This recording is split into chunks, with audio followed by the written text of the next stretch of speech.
There we go. And so, everyone, we're trying a new experiment here, so please be patient with this process, and we will try and make it as smooth as can be.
And welcome to an exciting episode of Writing Through the Unknown.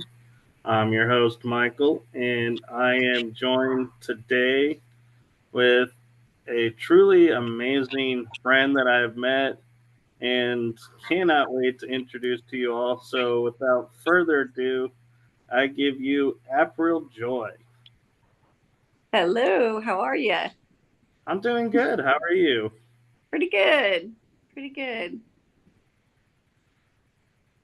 So, for those of you who may not be familiar, you are a shamistic. So, what does that entail? And do you want to give some background of yourself as well for those that are watching? Yes, absolutely. So, shamistic is really kind of a term that I put together. Well, actually, my son kind of put it together and started calling me that because it's kind of like a combination of like a shaman and a mystic, which are two separate, but they really kind of encompass each other. It's kind of basically who I am. I am a medicine woman and I have been for lots of incarnations. Um, and what I do specifically with my clients is I help them with their mind, body, and their soul, and help them on their spiritual journey and the journey that they have to, proceed and go through on this earth plane. And so I help with that. And I help with, kind of like restructuring the minds and thought processes, teaching my clients how to get in tune with their body, and how to be more in tune with nature. And then with their soul part of it is really tapping into the gifts that all of us have, and really get tapped into the God consciousness and creator, and really learn to navigate our life through our higher self, and having that connection with a deeper connection with ourself. So that's basically what I do. That's really cool. And you mentioned medicine woman, and that is a term I know from the Native American tribes and some literature I read around there. What is medicine woman to you, and how does one go about becoming one? That's a really good question. A medicine woman, and it can be man or woman, and it did start a lot of that knowledge did start within the Native American and Indigenous tribes, and it is definitely well known amongst a lot of the ancient civilizations as well. Like it goes back really really far. So basically, a medicine woman, or man is someone that is extremely in touch with nature. They like intuitively know like growing things like herbs, knowing how the herbs and how the cycles of like the earth, how that affects our body, because it does. It affects everything. Everything that is on this earth plane affects our bodies very deeply. So a medicine woman or man has a very deep understanding of how all of those elements affect our body, the mind, body, and soul. So it encompasses everything. Like it encompasses like how the constellations and the planets revolve around the earth. All of that stuff affects who we are because we are literally made up of stardust, like basically.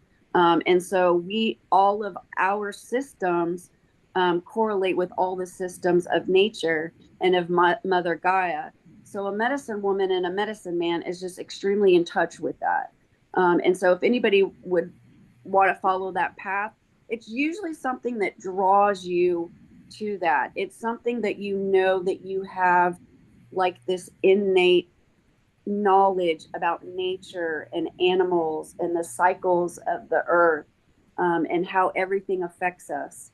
And that's pretty much basically what it is. But a lot of the medicine women and men, which are shamans, that's another term for them, is the shaman, and they've always been like the great teachers of like communities and cultures. They're the ones that would teach and help guide others to get in touch with that and to use our own bodies and what we know to heal ourselves, using what God the creator gave us to heal our own mind, body, and soul instead of looking outside of ourselves. So they're really there to help guide us back to ourselves and to really help us tap into God consciousness and to utilize everything that was created for us to use. That's interesting. And I know you said it's a calling for the medicine woman part. And for the rest of it, what got you started in following this path and deciding this is what you wanted to do? That's a really good question. And I've had to really sit and analyze that because it's not something that is an easy path either. And I'm not sure that it's something that you per se choose. I believe that it chooses you. At a very young age, I've always been extremely gifted. I'm a psychic medium, and I've always been able to transmute negative energy. I've always been able to heal with my hands. I've always had a very deep understanding of like the cycles of the earth, had very in touch with animals, nature, all of those things.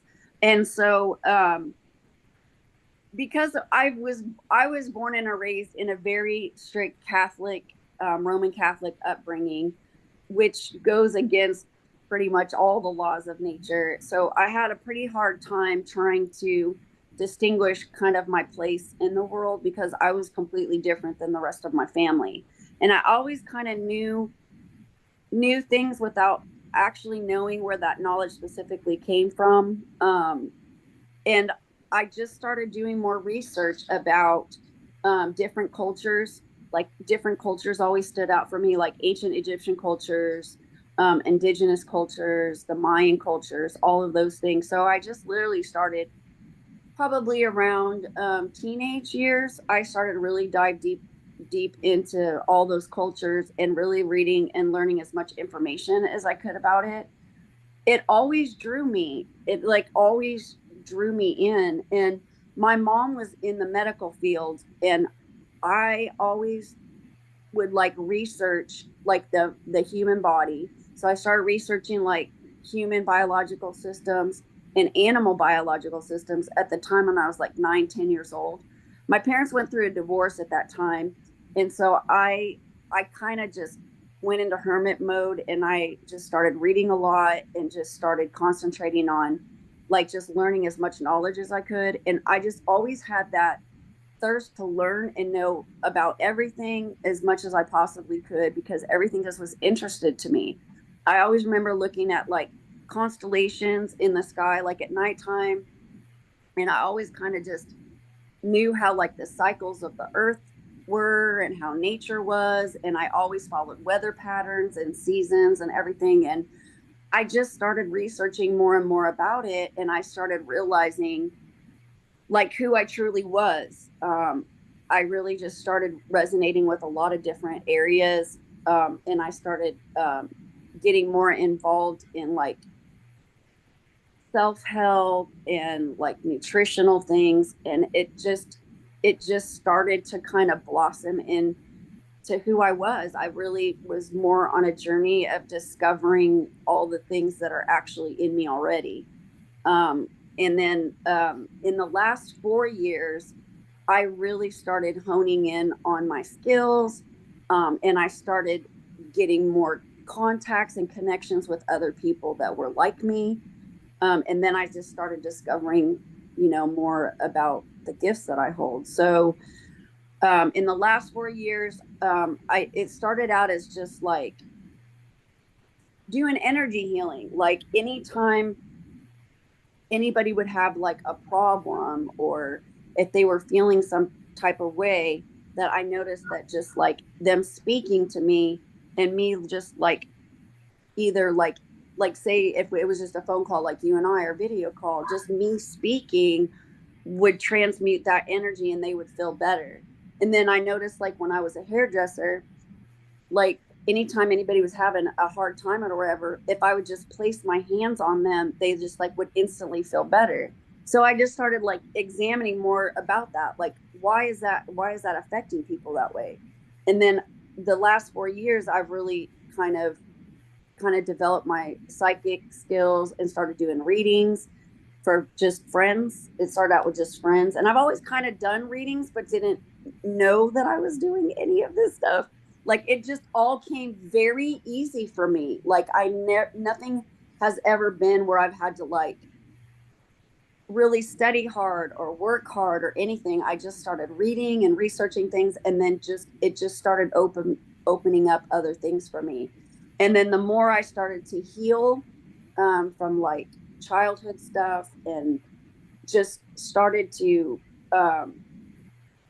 realize that the world that we live in wasn't how it appeared. So I just started the gifts just started being more enhanced in the last 4 years. So now with my business, like I help people with nutrition and fitness to help like get their avatar, their human, I call it their human avatar, because we're literally just walking around with a human avatar. And the stuff that we're exposed to is very toxic. So I help people with nutrition and get their body back in balance. And then I noticed a lot of people that have health issues. I started noticing that it was energetic, that there's a lot of trauma that we've all endured. And some of it is in past lives, and our bodies hold that cell memory. So I started realizing that a lot of the health issues that people have is very energetic. And I literally could figure out that I literally can go into the quantum energetic field of someone and literally see like their whole entire like biological system and what's going on, if there's blockages, what's causing health issues. um I was noticing that now I'm not a believer in Reiki, but at first I started kind of studying Reiki, and because I could notice that when I would just place my hands near people, that I could literally transfer energy like through their system and move blocks through systems. So I studied a little bit on Reiki, but it never resonated with me. It just never resonated with me. So I moved into studying more how energy works through the body, and how we store energy, and how trauma will store energy, and how we attach things to our not only our physical vessel, but our spiritual vessel, our soul vessel, that can affect our physical vessel. So in the last 4 years, I've just really fine tuned how your mind and your body and soul all work together intermittently. So I just started figuring out how to heal people on that type of level, to get their mind and their body and their soul completely balanced. Because what happens is our mind stores all of these thought processes and all of these experiences and all of these things that we've even experienced in past incarnations, and it stores it in our body, in our physical body, within our DNA cells, that in every time that we're reincarnated, that that knowledge that we've gained from that incarnation creates another strand in our DNA of knowledge and wisdom. So we don't have two strands of DNA, actually. We have 24 strands. And the more that you start igniting that and opening that up, you actually can ignite up to 48 strands of DNA, which was all of our original DNA strands. Right. And so when I'm kind of curious is when you're talking about activating these strands, are these the strands that the scientists and geneticists have nicknamed the junk DNA that's just there and they're like, it doesn't serve a purpose, it's just there? Yes. Yeah. And they really call it junk DNA for two reasons. One, a lot of scientists are too caught up in books that they've learned things instead of thinking outside of the box. There's no junk DNA. Why would the God consciousness creator create anything within our vessel that would be junk? That makes zero sense. There is a utilization for that, but scientists have no idea how to get it activated. And two, we've all been so suppressed with knowledge by a lot of this, like brainwashing and indoctrination, like the education system, the religious systems, all of those. And so it is literally suppressed all of our knowledge and wisdom to where we don't have that DNA activated. But the more that you heal all the aspects of who you are, because we have many, many different aspects of who we are through different incarnations. So there are different aspects of us that through those incarnations that we've had to heal. And as we heal that, we pull all of those aspects into us, and that ignites all the strands of the DNA when we fully ignite and unite all the aspects of who we are. So, growing up in metaphysics, I always was taught that if there's something about, you genetically or something, that you can alter it and change it. So, if I say, felt like, okay, I don't like how the DNA is doing this and I want to alter it so I can do this, is that an activation of a strand or is that rewriting the code? Well, it's really a little bit of both. So as you're healing, you are rewriting a lot of the timeline. It's really kind of layered. So you're rewriting some of the timelines that activate some of the DNA. But then you can also rewrite the codes because every single one of us have had some alterations in the DNA codes. We all have. We've had some infiltration from not so good entities that have rewritten a lot of human genetic coding. So we can rewrite it, and we rewrite it by healing, and we rewriting it by concentrating on the areas that are needing healing, and we can absolutely rewrite and genetic recode all of that so that we can reactivate the DNA stuff that's been pretty much, it's just literally been kind of dormant in hibernation pretty much. It's not like you go turn a key and like turn it on. Like it's just kind of been, there's like steps that will take to get that to come out of hibernation. It's just pretty much been in hibernation. Right. And so I my question may sound a little arrogant and that's not what I'm intending, but like I know I'm a hybrid, have a star side aspect, and does that enable me to be able to rewrite the code easier than say a human who's just walking around unaware of their star side? Or did we gain our star side because we activated a strand? I'm sorry. I'm sorry. Someone was just knocking at my door. Can you say that? Can you say that question again? I'm so sorry. So when we talk about being able to rewrite the code and everything, and how it's done through healing and everything, I'm wondering if the awareness of being able to rewrite the code and do it, is that because we're hybrids with our star self, or is it because we're human and we just decided to do it and activated a strand that activated that DNA and that awareness? Yeah, that's a In other really good words, question. is anybody can do it, or is it easier for certain individuals?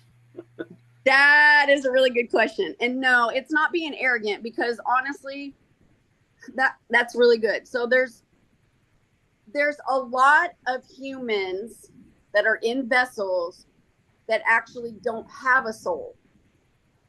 So they're not going to be able to activate any DNA strands or anything, because they literally don't have a soul that is connected to any of that.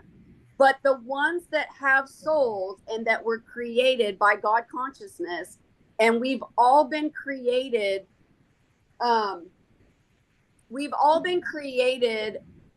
as hybrids of star seeds from different planets, from different realms, different dimensions. There's actually people that have never been to the earth plane before, except for now. I actually know 3 people that have never incarnated to earth before, except for now. Like, this is the time that they've decided that they're going to incarnate to earth. But all the rest of us, like, there's a lot of us that have incarnated to earth many times, and there's many of us have just incarnated to different planes because of things that we wanted to experience. So we as souls have all been hybrids. Like, my soul origination is from Lyra. I'm Lyran, and we all have that soul origination, like exactly where we were, but we've all been incarnated many times. Like, I've had lifetimes on Pleiades, Andromeda, Orion, because my planet was destroyed with the wars, the Lyran wars and the Orion wars. So my planet was destroyed. So a lot of us even have stored a lot of that trauma of different planets that we've been on. Like, I had to literally clear a lot of the trauma that I experienced from seeing everything that happened on Lyra. Like, I remember a lot of that stuff, and a lot of us do. The ones that have that star seed in the hybrid, and ones that have souls, they can totally recode all of their DNA and activate all of it. It's already written in it. It's already there. All the codes are already there. We just have to activate it and be able to access it. But it is there for sure. Okay, and now when you say, having awareness of, the star side and what race and or culture that you come from, how did you first discover that? Was that like you just saw something about a Lyrian and said, "Hey, I'm this," or did someone guide you through something? In which case, other people could unlock their knowledge of where they come from. Yeah. Okay, so I've always had a very strong like connection with big cats. That's how it kind of started when I was a kid. I've always had like this fascinations with tigers and lions. And then it went beyond that. Like, after I started like learning all of the human biological systems and I got bored with that, I like literally moved to the big cats specifically and started learning all about their biological system. Like behavior, just everything about it. And I couldn't figure out why the fascination was so strong. Well, then I when I was really little, I would literally have visions of me like being on Lyra with the hybrid felines and the big cats. And I started seeing a guide of mine that was a full lion. Now I've got 3 that follow me all the time. I have 3 white lions that are constantly around me. They're my guides, and they are from Lyra. And my soul is extremely ancient. Like, I literally, not everybody, but some people's soul is literally from the beginning of all creation. And when I was on Lyra, I was in charge of human genetics. So that's why I know a lot about human genetics. And I just kind of started unfolding everything. I started tapping in and doing meditations, and it would take me into a trance that I would literally go into a journey, and my guides would literally show me like what my past life looked like. And I would start getting glimpses of like when I was on Lyra, and I would have visions of me like standing there and looking at humans and figuring out genetic codes and codings and how to create hybrids and that kind of thing. That was, so I started having like trances and visions of doing that. And I was like, what is going on? So I started writing all this stuff down. And then I got in touch with somebody who did a past life for me. And she completely confirmed everything that I had been seeing. Like, she didn't know anything about my past. I literally just asked her to do this for me, and she literally just told me everything and confirmed everything that I had seen, validated everything for me. Then I had another friend of mine who was in the spiritual community, and she did divine blueprints. Well, she did a divine blueprint on me and literally saw that my DNA is completely coded with all from Lyra. Like, she confirmed a whole bunch of stuff for me. And then the more I started getting that confirmed, then I literally started having more of my guides from Lyra literally show me exactly where I came from. Like, I went in a complete journey in trance, and they literally showed me everything. And I literally, when I came out of that trance, I was just weeping. I was like on my knees, just weeping, because I was like, oh my God, I finally feel like I'm home. I belong somewhere. Right. And to touch on something we mentioned earlier, because it's something that, in full transparency, I was telling you about backstage when describing myself, is I noticed that you said the phrase, I knew things that I was not aware I knew. And I had the same thing growing up, where I knew things, one, I shouldn't have known, and two, that I could never explain why I knew. And so, is that a trait amongst those that are the star beings hybrids here? And that's a telltale sign of, hey, you are hybrid, or is that just you're one of the fortunate few who was born pre-tapped into everything? I am lucky that I am very lucky that I was very tapped in, and that I wasn't afraid of what I was seeing. That's the biggest thing, is that a lot of people are afraid of what they see. And because I grew up in like a Catholic household, like, they're looking at me like, what? And I had to suppress a lot of that. So I did suppress a lot of my dreams, and I did suppress a lot of visions. And in turn, it suppressed a lot of my gifts. And I do find, when I've talked to other people and even clients, that I have discovered that they are star seeds as well. That is very common within us, that we are usually ones that have picked a very hard life to go through that almost eliminates our entire memory. And then as we have pieces come back, we have we have like family or culture telling us that we're crazy and we're making this all up. It's imagination or make believe land. And literally everything that we see and feel is really things that we have experienced already. And so, yeah, like, people can resonate with certain things. There's a reason why we resonate with certain things. there's a reason why we keep picking certain skill sets. Like every single person on this planet has literally a set of skills that they are so confident that they can do, and they may have had no idea where they've gotten that from, like where they've gotten that knowledge from, and then they've just expanded it when they've been here. So yeah, we all have things that we have literally mastered in many of our incarnations, but many of us have chosen usually lives that have suppressed a lot of that memory. And so it's really important, and I do help other clients to try like tap into that. If you're drawn, like there was a specific reason I was drawn to big cats, like at a very young age. And I actually had an encounter with a female tiger. There's a wild life rescue that is in Eureka Springs, and they specifically rescue big cats. And I was living in Missouri at the time, and my friend called me and said, "Hey, they have a bunch of big cats up at the supermarket because they're having like a grand opening." So they teamed up with the wildcat place, and they came up and had cages with tigers for you to just come and check them out. It's a huge grand opening thing.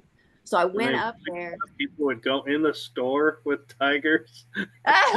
That would be really interesting, but it was in the park. It was in the parking lot. They had like cages and stuff in the parking lot for people to come. It was like this big, you know how they do these big grand opening things. Well, for whatever reason, they brought them up from Eureka Springs to do that. So I went up there, and I kept circling the cage of this female tiger, and the trainer kept watching the body language of this female tiger, and I just was fascinated. I mean, I could just stand there and stare at them literally for hours. I don't have to do anything. I could just literally stand there. And I've always been like that ever since I was little. So I was standing there staring at it, and she literally watched that tiger just keep kind of looking at me. So she said, "Hey, do you want to pet her?" And I was like, "Are you kidding me? Yes, of course." She's like, "Well, I've noticed that she can't keep her eyes off you. She's been watching you walk around the cage. And she usually doesn't like anybody interacting with her. She's like, I've been her trainer since she's been at the sanctuary because she won't let anyone near her." So I said, "Oh my God, yeah, I would love it." So she literally called her, and I can't remember her name to this day because I was just so fixated on her face. And she came up close to me, and she opened the door to the cage, and I put my hand out, and she literally reached her face out like for me to like rub underneath her.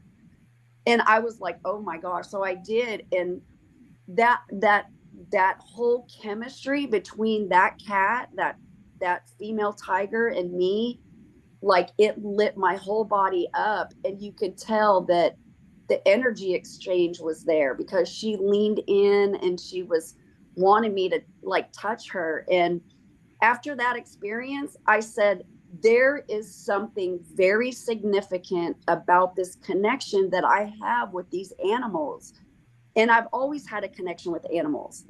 Like animals would follow me home when I'd be out running around playing, and my grandma would laugh and be going, "Your friends are waiting for you," and open the door, and they'd be all sitting there. Like I just had this really weird connection with them. And the more I dove deep into that, I realized that that is one of the biggest traits of like a Lyran starseed, is that ridiculous connection that they have with animals. There are other starseeds that do too, but that one is just undeniable. Right. And it kind of makes sense too. And when I was beginning my studies into the esoterics and the unknown that was going on, is I was having visions of a race of felines and the bird tribes, and came to learn that they were called the avians. And I always thought the felines were called the felines because that's what they looked like. And I remember reading an article or a story that someone put out. I think it was the Galactic Federation or something. And they said one was named Devin, who was the leader. And it was like when I saw that name, it was like something flashed in my brain. And I was like, I was on a ship with him. Whether it was Devin was his name or not, that's here nor there, but I'm wondering now, as everyone is like talking about the races and everything, that there is no, like, I don't see in the list of races felines. Is it because they were actually called Lyrians? Is that Yeah. why? Yep. And the blue avians, they were also of the Lyran race as well. There was two. There was the blue avians, and they looked a lot like bird humanoids, and then they had the Lyrans, which were the big cat, the feline humanoids. But they had many different, types. Like they had the small felines, and then the bigger cats, like different. So they were definitely hybrids, definitely. But they Okay. had the avian and the felines are from Lyra, and they had different. Lyra itself was a pretty big planet itself, and it held a lot of um, different species, and a lot of the people do kind of get that confused, that they're trying to figure out where the blue avian comes from.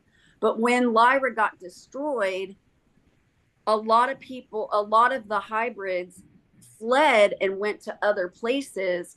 And so a lot of people think that's where they originated from, because Lyra was one of the oldest planets and civilizations ever. Like they were the first ever to inhabit the whole solar system.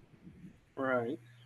And my understanding too was, to be on a ship with them, you would have to be of them. Like, you Yes, couldn't be Palladian and be on a Lyran ship. that is correct. That is correct. Unless you had specific missions that you help them with things, because like the Pleiadians, the Lyrans, the Syrian, I'm part of the Lyran and Syrian High Council, and so they do work together. A lot of them do. Orions work with different. They have different alliances and different councils that do specific missions. So the only way that someone would be like on a Lyran ship is if they had and they were from a different, like say Pleiadians or Orion or whatever, is if they had a specific mission that they were having to help them with, and we would team up with other species to help with certain things. There's like certain councils that take care of certain things. Okay. And so that makes sense then of that. And I've always felt drawn that, like, being, I accepted my star side because I was like, okay, that, it's just resonated. And with it came council work and doing other things. And one of the things was, I learned that, like, I was a part of the AI war and part of the Orion wars. Now, every time I go outside and I feel drawn to look to the sky, doesn't matter if it's April, May, June, July, I will always see Orion. And I know from how the stars move and everything, Orion is not always up. So, how is it that I'm able to step outside all year round and always see Orion?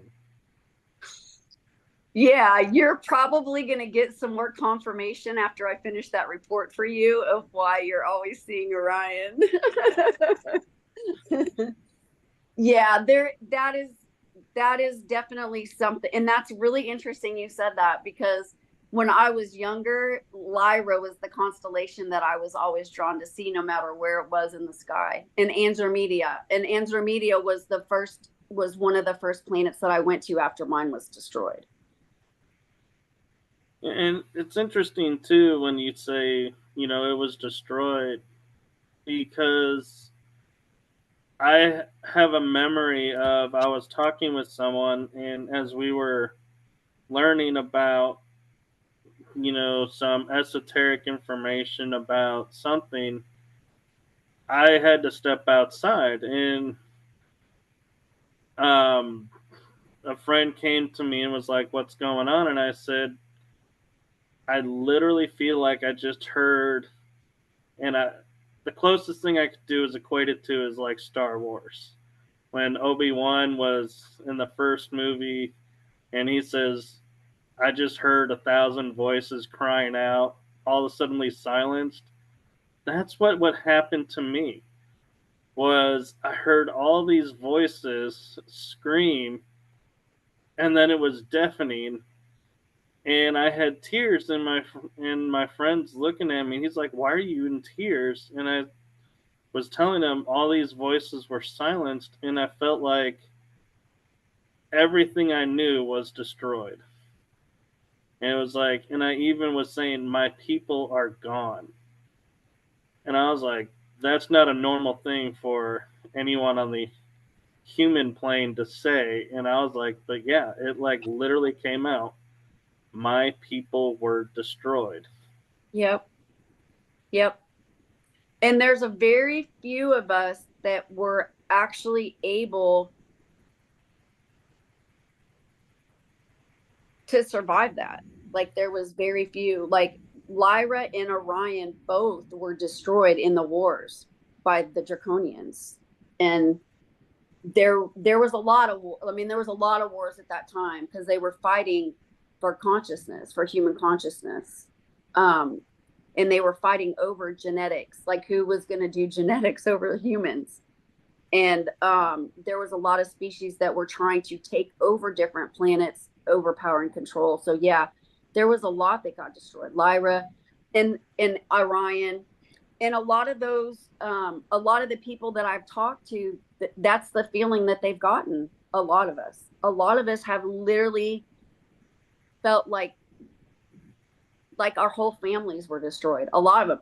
I've worked with a couple of clients that have experienced that as well, and they have anxiety. There's been a few that I've had to help work through because they've literally had anxiety coming to this incarnation that they're going to lose all of their family, like a real true fear. Like anxiety comes over them when they go to travel, or if they plan trips, or if they think about their loved ones passing. Like they literally go into anxiety attacks, and a lot of those memories are stored in our DNA, and our everything that we experience gets stored in our cells.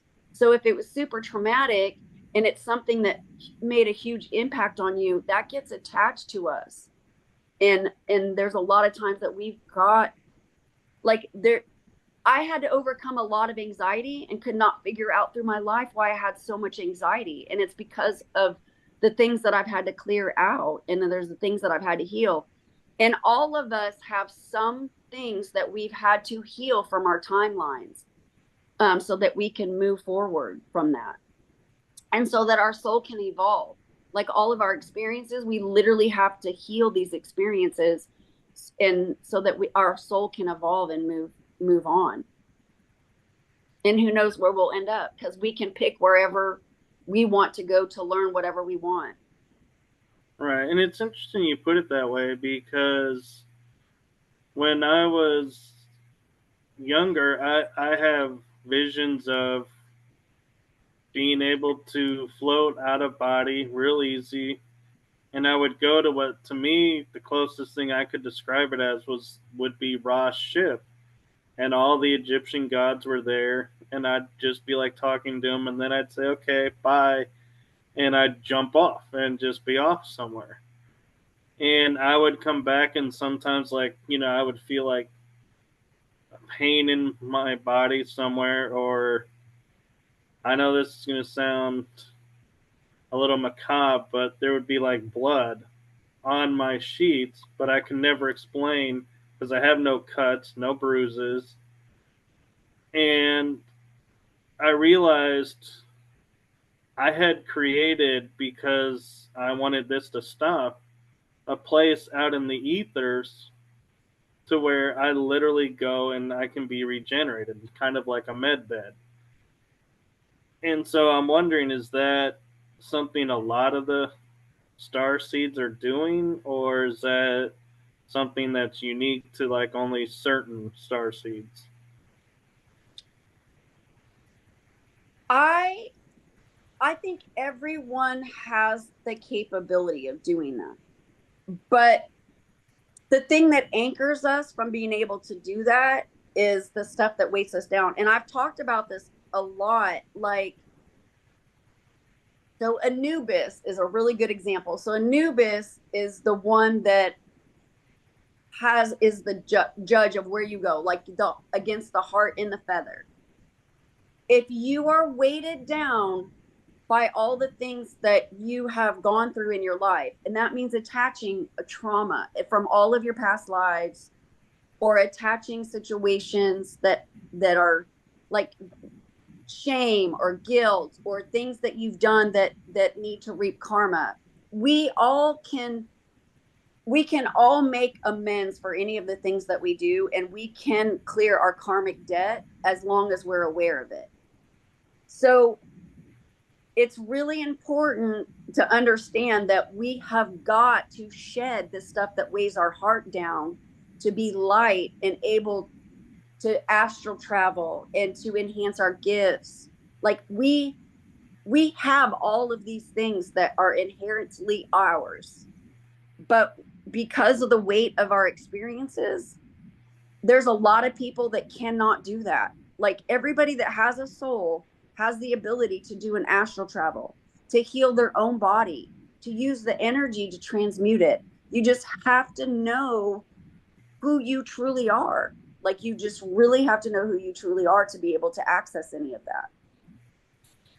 Right. And I'm also kind of wondering, because I had the awareness to create that, like you were saying, fighting in the wars, I would obviously be worried about my family, but I've never had that. And so I'm wondering if somewhere in some lifetime I said, look, here's a place for you guys. I'm going to cloak it, hide it, and I'm not even going to remember where it's at until it's time. And so they're all safe, so I could do what I needed to do. Yep. Yep. Yep. You totally can do that. Yeah, absolutely. Yep. It's funny because when I have gone back to like my time on Lyra, I know that with my family, like I was the only one that survived out of my family and left. Right. And you And can you and so like there and I have talked to other people that have actually been able they were able to save some of their family and transport them to other places. So it sounds like that's definitely something that you had the ability to do. because it makes sense, because otherwise, it's like, how could we go and fight knowing, like you're saying, they're able to destroy a planet. So how could I, in good conscience, leave to go somewhere else to do what I need to do unless I knew those behind were okay? Because that just defies the warrior logic of, I'm not going to sacrifice them to help these people I don't know, Yeah. because I mean Yeah. that's like, no, that just doesn't happen. You don't go off unless, and it's, you even look at the military today, and what's the first thing they tell the soldiers before they're deployed? Put your affairs in order at home so that everything is taken care of. Yep. That's just the way it is. Yep. Yeah. Because you may not make it back to have that chance to do any of that. We don't know. And unfortunately, one day there won't be wars. Like, we're literally changing now, but it's just going to take steps to get that. It's all up to humanity actually to change that. Yeah, so we'll see. Right. And so I'm curious too. The star seeds, I know from talking with Christy and some others that was why they were targeted to be put in the programs. Some I wouldn't say targeted. We all are masters of our soul contracts. So we all come here with knowing exactly what our mission is going to be. So it's not really so much that people are targeted to do it or get put in it. We sign up for that because there are skills and gifts and things that we've carried, and we want to have a human experience with that. So we choose to do those things. And a lot of us have chosen certain things to clear out karmic debt that was created, because we haven't all been crystal clear good. Just because we're good now doesn't mean that we've always been that. Like, we've had a lot of things. We've been many aspects and a lot of energy. Like, we haven't always been good. Like, there's a lot of stuff that I've had to clear out because all my incarnations have not been pure.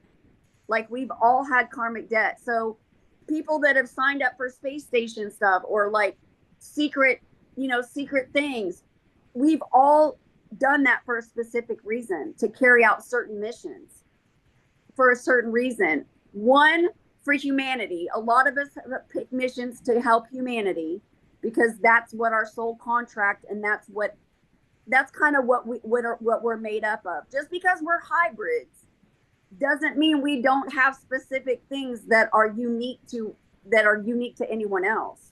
Like, there's specific things that I'm here to do that you didn't sign up for.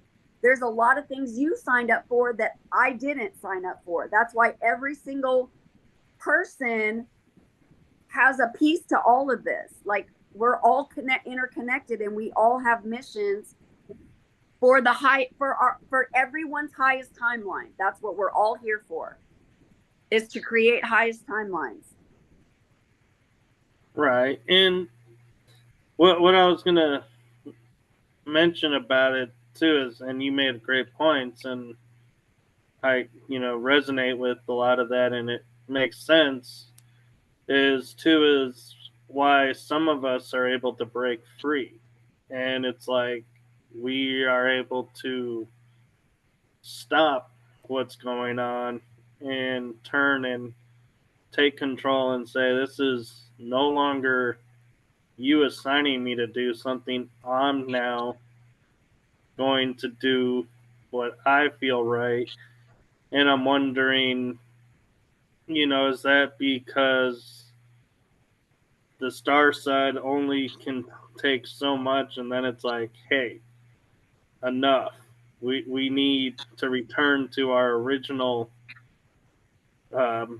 contract or path, and going, enough of this. And that's why only some can break free and others are still in it and don't even realize they're in it. Yes, absolutely. And it's all about, like, some of us have just had the power to break that control. We've all been under some spells and brain control and brainwashing, but some of us have literally had the ability to break free, and some may never break free in this incarnation, so it's something they'll have to work on again. Like, we reincarnate and fill out the soul contracts how we want to do it. So if there's things that we haven't fulfilled in this one, we're gonna have to fulfill it somewhere. There has to be balance. That's just how it works. Right. So we got to constantly keep balancing out the scales of our entire journey. And it's never ending. We never stop trying to gain God consciousness. Like, we never stop evolving and learning. Right. And I'm also wondering too, what if, and I don't mean this to sound the way it may sound, is there are select few who are chosen and put Yeah. in the super soldier program. There are some that are put in as slaves, some that Yes. are put in as ship crew. And I'm wondering, is that because of one, their abilities, and two, any star DNA that they have in them, versus if you're, like you were saying, a human that's has no soul, then you're free to be programmed and do whatever. They're not going to put you in certain positions.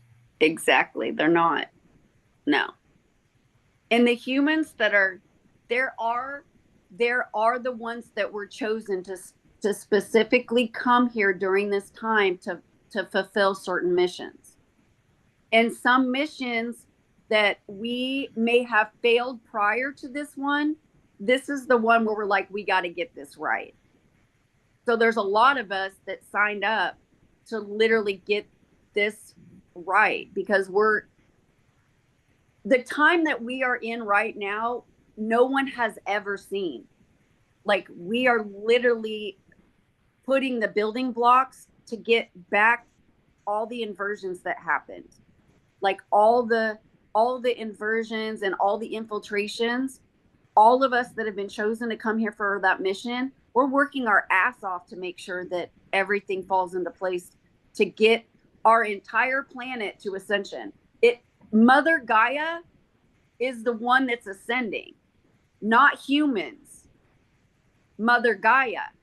So you have to choose to ascend with Mother Gaia, or you will no longer be here. And a lot of us have chosen to do that because we're literally transforming this planet, because it's been under control long enough and it's been infiltrated long enough. Right. So a lot of us did choose for this specific mission to change all of that, because it's enough. Enough. I mean, enough is enough. Right. And I like how you put that, because that's something that I keep hearing a lot of people is saying is, as we're ascending, we're waiting on this or that, or we need a certain number to reach, or what are we waiting for? And another part of me has always been like, I when I hear people say no matter what everybody's going, and I'm like, wait, that's not fair. That's not true either. It's like, and then it does raise the question of, like you were saying, if the earth ascends and those that choose to go with it are here, what does happen to those who said no? Where do they just vanish from sight, or does a ship come and take them off world somewhere else to go fulfill? There's a few different things that are going to take place. There is another physical planet like ours. It's like a split. There's another literal like planet for the ones that are trying to get Gaia to ascend. So everything that's ascending will literally move into a whole, like, the planet that we're on now is changing drastically. I mean, we all see it. So some of us have the choice to move with the ascension as it ascends, because it will literally like break away. Like, I keep seeing, it's like we're in this plane, and I want everybody to get away from the whole like flat earth and round earth. That is completely irrelevant. That is completely irrelevant to our existence. When I say planet and earth plane, I mean where we are at right now. It's going to change drastically. Like, we're separating it, and there will be a physical separation. And all the people that have chosen not to be a part of the ascension will go to a place that's like waiting and holding to see if they can get to the next level to move to another plane, but they won't move with us. And the ones that just flat out refuse, they're going to be completely wiped off the earth plane completely. And they'll be going to somewhere else to learn stuff that they were not able to hear and not able to ascend. It's like a whole other place that they won't be. And it's really not the mothership. We don't need a lot of that to transport. People think we do, but we don't. It's really layered. We don't. There are people that are going to fulfill missions other places, and they'll be gone, and they'll be going with their next mission and so-called like motherships, not really motherships, but they'll be joining the people that they need to join to fulfill more of their mission somewhere else, and they'll be off planet. And then there'll be others that have been chosen. Now, I know that I have been chosen, and I chose to create a whole new existence in earth plane. First, so I know that my ascension, I'm ascending with Mother Gaia. And there's a lot. So there was a gateway that opened in September, and there were only a few that were able to get through that gateway from September until November. And then there's going to be another waiting period to where another gateway will open. But the people that made it through that gateway is going to help. Well, not, I want to get away from we're helping heal other people, because we're not. We're guiding by example of how we're living to help others. We're giving them knowledge for them to make a decision if they're wanting to do that or not. We're not really helping or healing anyone. We're just guiding in that. So there's a lot of us that have chosen that specifically to do that. And we're literally helping get the planet online to get the ascension. It's really not, humanity is involved in this, but we have a choice whether we're involved in this. So if the ones that have chosen not to proceed and ascend, they'll be relocated. And it depends on what soul contract that you signed up for of what you're going to fulfill after this. But the ones that have souls, they're just here to fill in and get us distracted from what we need to do. They really are just kind of fill-ins. Like you're playing a video game, they're just kind of the extra people that get in the way of the ones that need mission, that are doing our mission. Right. So we have to be very careful with distractions. And I'm kind of curious because I don't know if it's a psyop or what, but we're always told everything is choice and we can always make a choice. And so I'm wondering if we had chosen not to go through the ascension and in this life experiencing what we're experiencing and go, you know what? I've learned what I need to learn. I'm ready and can ascend and change the contract. Yes, you can in small ways. This is really interesting. I've gotten into really deep conversations with this a lot. So when we choose to come here, we have a designated set of things that we want to fulfill in our soul contract when we come here. So it's already, our destiny and our destination is already marked what we want to accomplish. But how we get there with the small choices that we make, that's our free will only. Like, there are small choices that we can make, but we cannot change our entire destination. Does that make sense? It does in a way. And what I was asking in a way was, say, for example, like the super soldiers. They're here, they're fighting, freeing people, reclaiming sovereign territory, and helping raise up. But now, when it comes to the ascension, because their nature is fighting and that's what they know, do they get a choice to let go of that and ascend or to keep what they know and go somewhere else and fight there and do the same thing? Are they forever locked into that modality choice, or can they break free and say, enough is enough. I'm ready. I'm done. I don't want this anymore.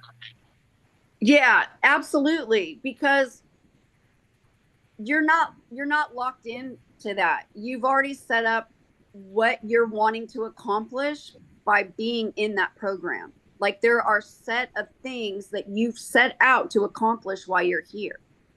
So each set of contracts are literally like you can't just go in and go, okay, like I've been hearing this a lot in the spiritual community that is like, well, you can just completely cancel out your whole soul contract if you want. Well, no, that's not true.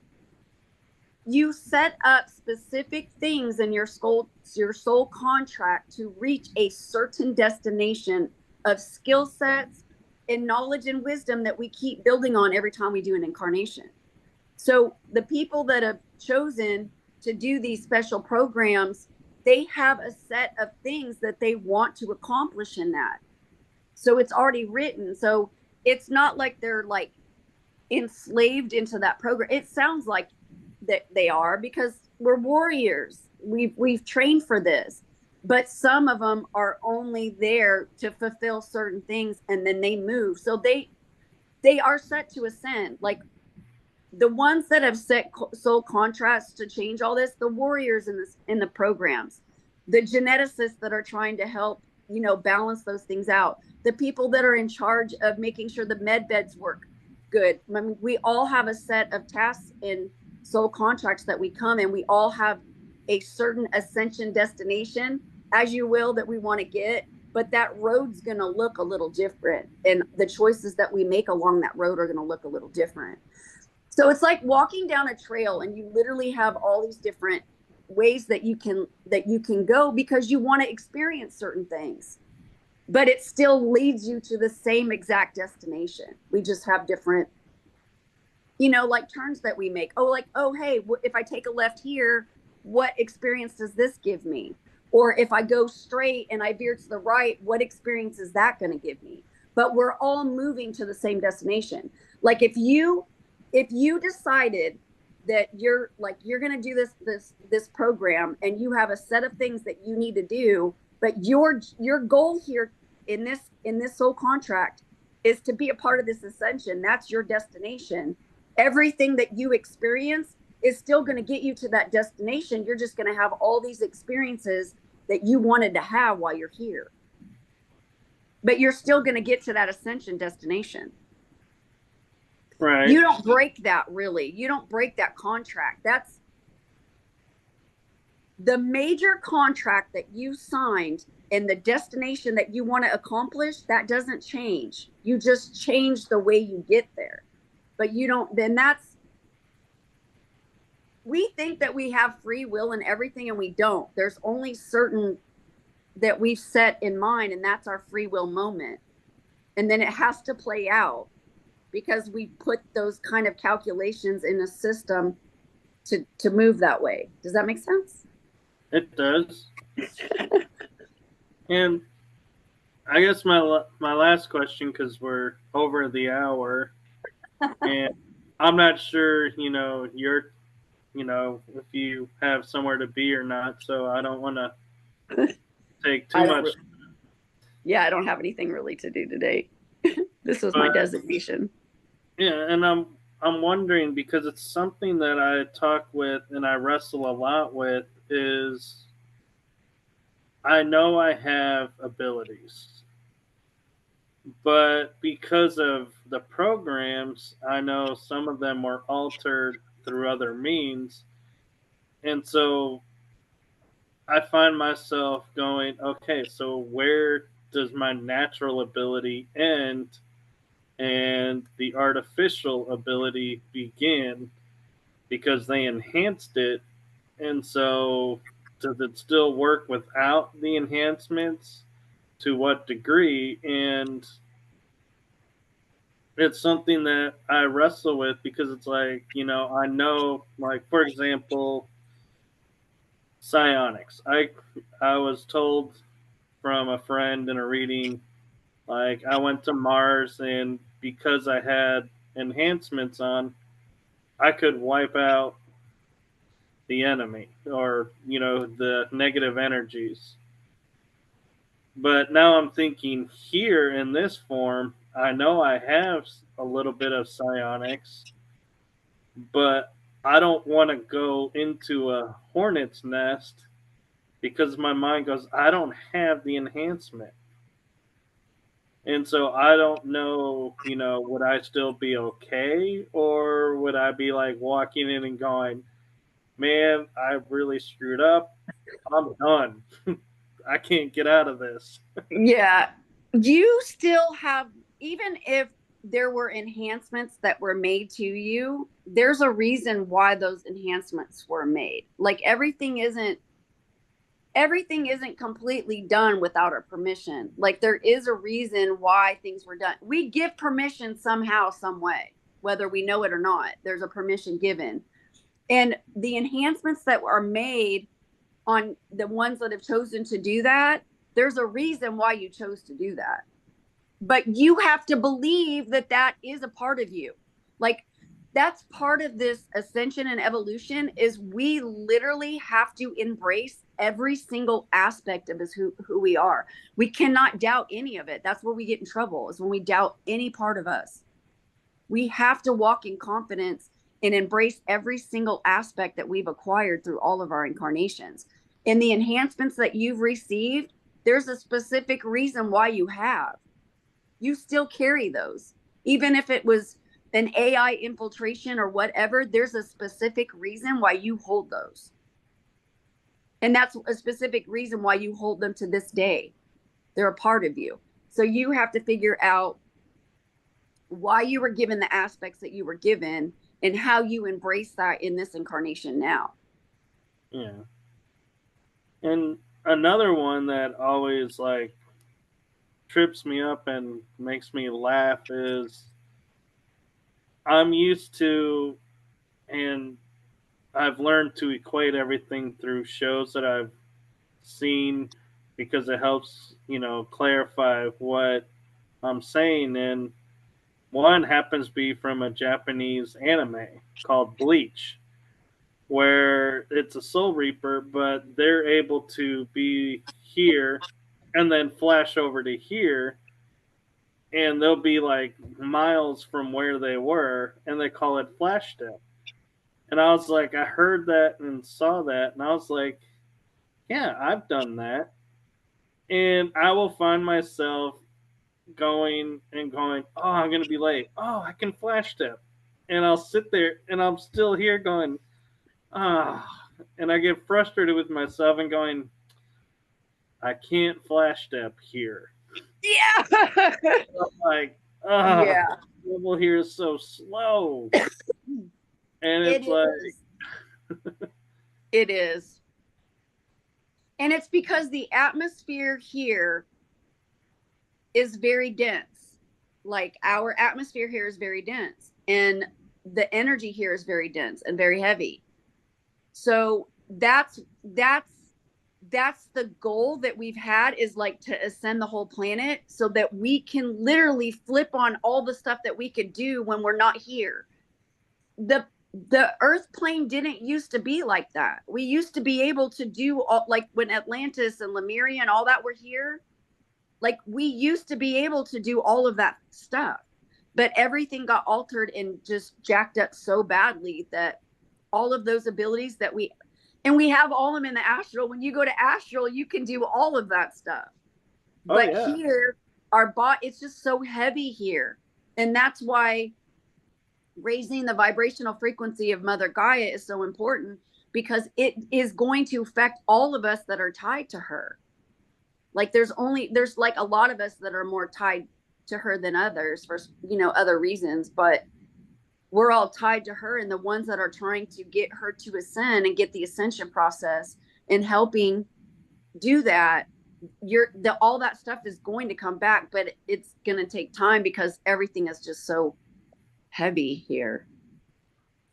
It is, and it's funny because I know from metaphysics and doing a lot of work that everything is limited by our own beliefs and everything, but I can't help but go, I have the belief I can do this. There's no reason in my mind to stop me, but yet I still can't.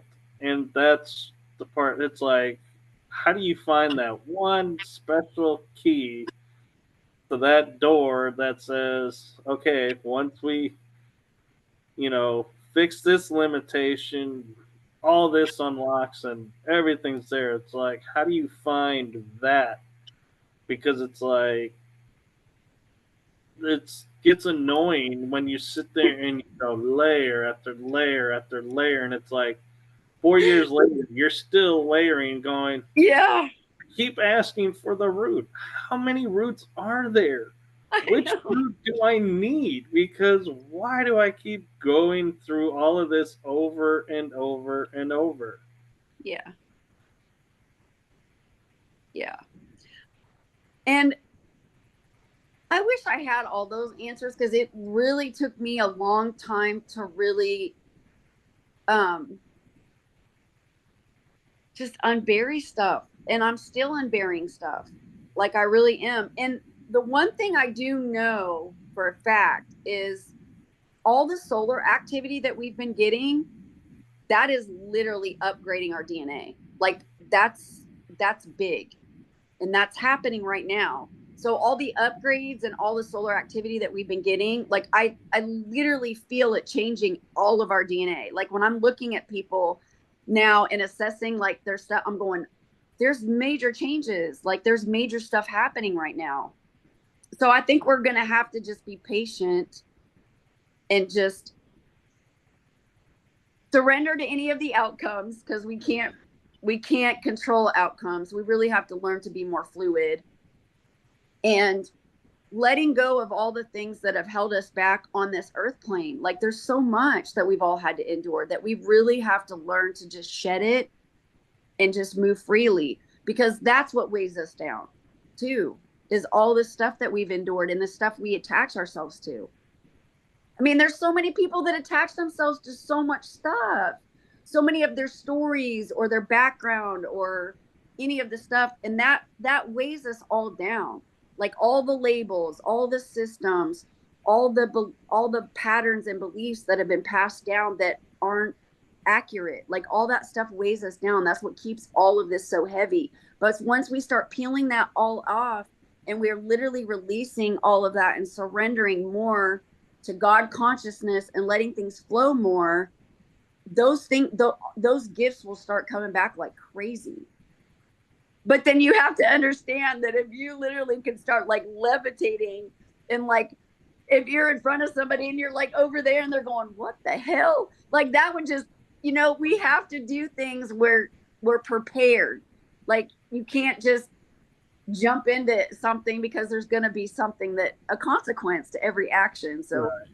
Some people are not prepared to all the gifts that they actually hold. We have to be very prepared to be able to embrace that stuff, because if you have any fear of it at all, you'll just block it. You won't have it. Yeah, and one of the we all do it.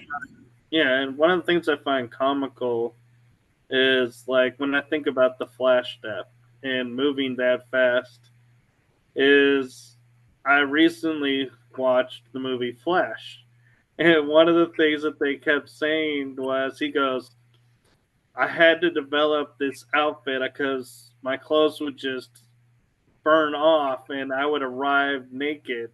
And I'm like, really? You learned to travel faster than speed, but you didn't figure out how to adapt your clothes that are on you to last with you. And I always thought there was a flaw in that. And I was like, yeah, that makes for, funny story, but if I'm able to move faster through speed, through lightning, I imagine I've also learned how to keep my outfit on from point A to point B, not I would sit hope there so. and go, I hope I got an outfit at point B because this is going to get awkward. Yeah.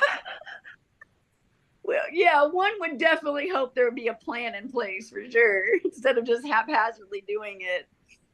That's so funny. That's very true. But I wonder too if that's like a psyop of trying to, put us into a position of saying, well, yeah, you don't want to go faster because you don't have the material to sustain. So don't even try it. There, yeah, well, anything that literally keeps us, anything fear based, like anything that makes us think that there's something to be afraid of being our authentic self is something that they'll throw in the mix. All these distractions they've been throwing at us lately have just been ridiculous. And it's all just to keep us trapped so that we're not being in tune with ourselves. Like if we're never in tune with our soul and we're never connected to other people that are gifted and are powerful too, they can always keep us under control. Like if we literally knew how amazing we really were, we would not be living in any of this crap. Like we really wouldn't. We wouldn't be in any of this control if all of us knew how powerful we truly were. Right. And it's funny just now thinking about it. I was looking at, like, they always say you're either a Marvel fan or DC fan. And I was looking at it and going, Marvel, all their shows are about uplifting someone and bringing them from a point of beginning the hero's journey to the end where they've mastered what they needed to learn and have come back to help others along the way and are like guides and helping. And then I look at DC, and the main thing about DC is, okay, you got to be afraid of this, you got to hide this, you can't be this. If you show, like, Superman, they made a movie where people wanted to kill him because of Yep. who he was. Yep. Or, like, Batman, everybody was like, well, he's just a billionaire, so that's why he can do what he's doing. And it's like there always is a reason their hero is different than you that you'll never be able to reach. Where Marvel, when I was just thinking about it, I could not think of a single character in Marvel to where it's like, well, because I don't carry this, I can never be that. Like Thor, his power comes from his hammer. What's written on the hammer? Those who are worthy. Doesn't say you have to be a god. It just says worthy and who's, Whoever feels worthy.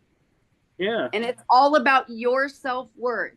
If you feel worthy, you can have all the things. Like we are all gods. We have all of those gifts, but we've literally been told our entire lives that we don't. Like it's literally been indoctrinated to us. From the time that we are born, they are literally filling our heads full of stuff that we are not gods and that we don't hold the power, and we do. Yeah. It's all Like, about them turning us to fear and thinking that we don't have it. Or like when you're talking about, like, that really is a good point about Marvel and DC.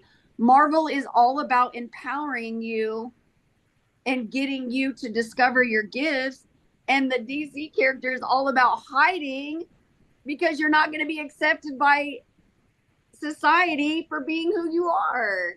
And it's all about the fight of good and evil, which is really interesting. yeah. And they think that the good and evil is outside of yourself, and it's literally inside of yourself. Yeah.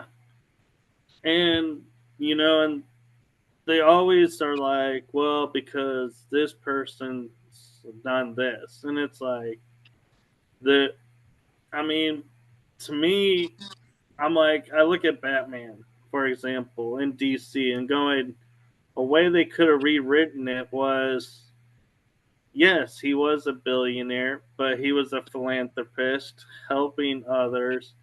And yes, he does adopt several wards and names them Robin and, is the sidekick.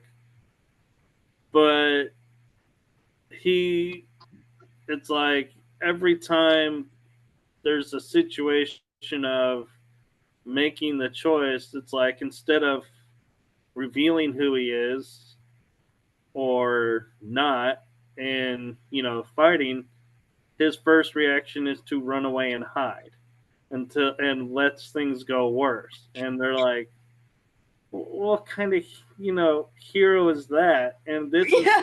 supposed to be looking up to. Yeah. And it's like, wait a minute. And I'm like, why are we emulating and being so interested in this broody billionaire who, yeah, went through tragedy? We all have. And instead of saying, that could be me, we're all like, well, because I don't have the billions, that'll never be me, and I can't do that, and I didn't go through all the struggles that he went through, and it's like, why couldn't we?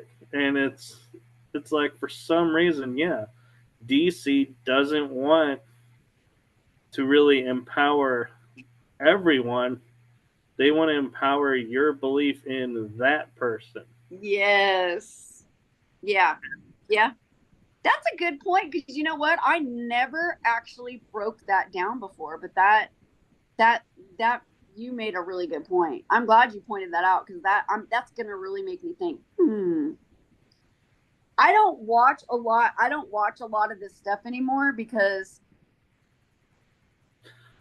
it's all been done out. Like, it's Yeah, all been played out. Like, they can't make any more movies or any more anything. We I told one of my best friends, I'm like, I'm not entertained by this anymore. Like, all the stuff that they're showing, I already know what's happening. I don't need to go see a movie to see this. Like, I already know what they're trying to do. I already know the things they're trying to manipulate. Like, they literally plant a seed in all of us, and we manifest it for them because they don't have the ability to. right. So it's like, we hold the power. Why would they try to suppress us if we don't hold the power? You're not trying to suppress people that have no power and are no threat to you. They only suppress people that are a threat to their agenda. Yeah, and one of the big things too for me was driving down the highway one time. I started seeing all these billboards one day saying, I am second. I am second. And I was like, what the hell does that mean? Why do we have billboards that say I am second? And I finally asked one of my friends, I was like, who are you second to? Why are you second? And they go, oh, that's religion. That they're accepting that Jesus and God are one, and you're second because you can't be that. And I was like, wait a minute. We're all, the original religion was we were all the children of God, which means we're all divine. We're all Yes. equal. Yes. How did we decide one day I'm going to be second to that person and I'm okay with that? I was like, that's ridiculous. I was like, I am second to no one. I'm sorry. I Yes. am Yep. me. I have my divine birthright. No one's taking that from me. Yep. We are the only species that are in likeness of God consciousness, like almost the exact replica of God consciousness.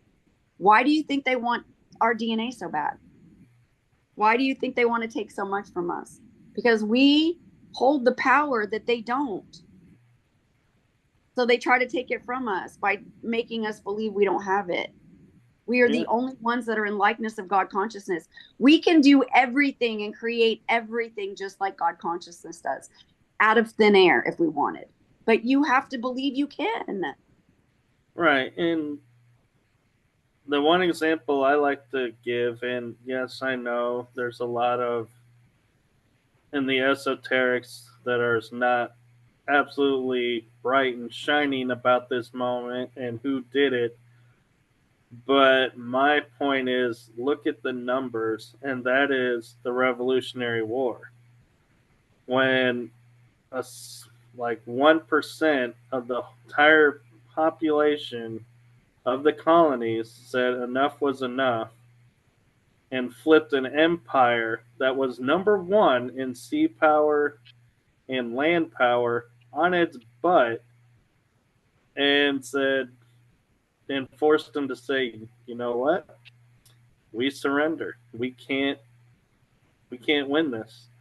We're done. And yes, there are those that say, we didn't really win our freedom, that we're still, a colony of. But that aside, I'm looking at the fact that 1% of maybe, say, 80,000 people, then that's like 80 people almost. That's a small amount. Turn the tide. So when I see people saying today, oh, we can't do that because they're too this or that, I go, look at our founding fathers. 1% flipped an entire nation around and birthed a nation. Yep. Here's Why? another. Go ahead. I was just saying, and that I think is why there was that movement of destroying the statues and everything, is because they're trying to erase that part of history so that we don't think, oh, as an individual, I have this much strength that I don't need to have the entire state or the entire city, county, country behind me. I'm enough on my own, and Yep. others will follow. Yep. Here's a really good example. So here recently, I've been watching on TikTok how everybody started boycotting Starbucks. Yeah, Did you see that? I did. They lost like $9.6 million in like a month's time or 2 months' time because of the boycott. I'm like, are you kidding me? So don't tell me that we don't have the power to do that. Because literally, the whole nation stopped drinking Starbucks. And that's like, that's serious. We Yeah, literally can do so much as a whole. People don't realize how much of an impact we can actually make. I know. And I'm looking at the time, and I'm like really into this conversation, but I'm like, I got to watch the time because the program that we'll be airing this on has only a limited amount of time. Okay. But I have to edit stuff down and be like, oh, and I don't like editing episodes. Yeah. So, full transparency, I never edit an episode. I will edit the Oh, intro, good. Then you just outro. heard somebody knock at my door and me hiding. But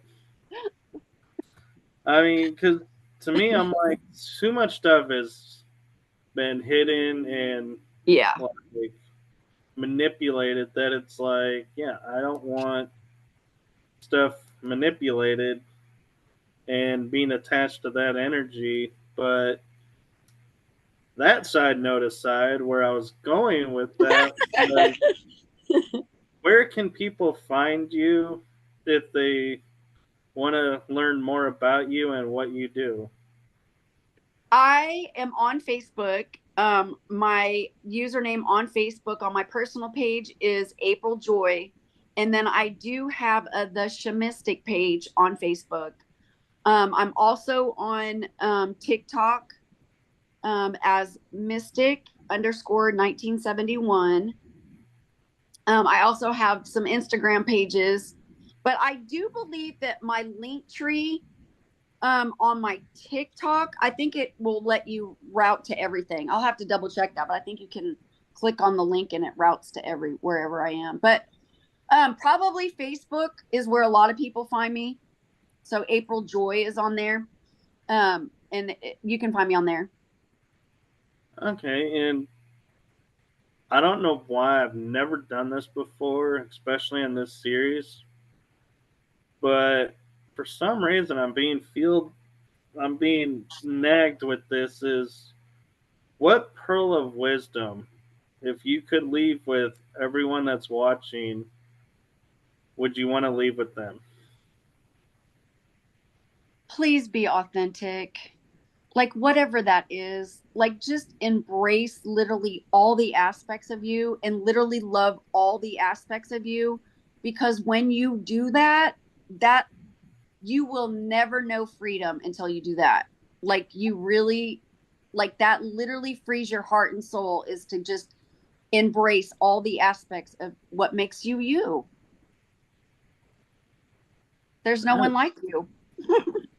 Oh, and thank God for that. I know. That's what I think every day. I think that too. That's so funny. The world is blessed that there's only one of me. I really appreciate this time. I really do. I'm glad that we got to do this, and I'll be looking forward to doing more stuff with you. Yes, I am too, and I'm thrilled that we were able to get it to work. And I am going to see now if I can make the outro work, and All right. we will see if that works. Or did I close it and I gotta reopen it? You gotta love how Technology. live shows work. It's never a dull moment. Okay, here we go. Now I gotta flip screens again. That's the other part I love about share screening is flipping back and forth. So I am going to say to everyone, thank you for watching this pre-recorded episode. And to everyone in the chat room, I'm sorry I did not announce in the beginning of the show that this was pre recorded. So I hope you do not feel like we were ignoring you. It's because chances are we're not in the chat room. So I apologize for not clarifying that this was pre recorded in the beginning. But thank you for watching. And wherever you are in the world, make it a blessed day, afternoon, evening. And so I will send us out with that. Thank you.